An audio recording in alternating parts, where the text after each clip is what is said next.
আমার সেই গল্পটা এখনো শেষ হয়নি। শোনো, পাহাড়টা আগেই বলেছি ভালোবেসেছিল মেঘকে, আর মেঘ কিভাবে শুকনো খটখটে পাহাড়টাকে বানিয়ে তুলেছিল ২৬ বছরের ছোকরা, সে তো আগেই শুনেছ। সেদিন ছিল পাহাড়টার জন্মদিন। পাহাড় মেঘকে বললে, আজ তুমি লাল শাড়ি পরে আসবে।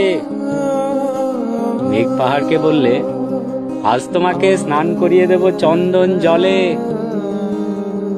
ভালোবাসলে নারীরা হয়ে যায় নরম নদী, আর পুরুষেরা জ্বলন্ত কাঠ।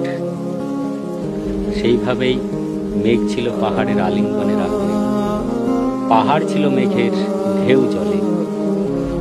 হঠাৎ আকাশ জুড়ে বেজে উঠল ঝড়ের জগঝম্প। ঝাঁকড়া চুল উড়িয়ে ছিনতাইয়ের ভঙ্গি পড়ে এলো এক ঝাঁক হাওয়া। মেঘের আঁচলে টান মেরে বলল, ওঠ ছুরি, তোর বিয়ে। গল্পটা এখনো শেষ হয়নি। বজ্রের সঙ্গে মেঘের বিয়েটা হয়ে গেল ঠিকই, কিন্তু পাহাড়কে সে কোনোদিন ভুলতে পারল না।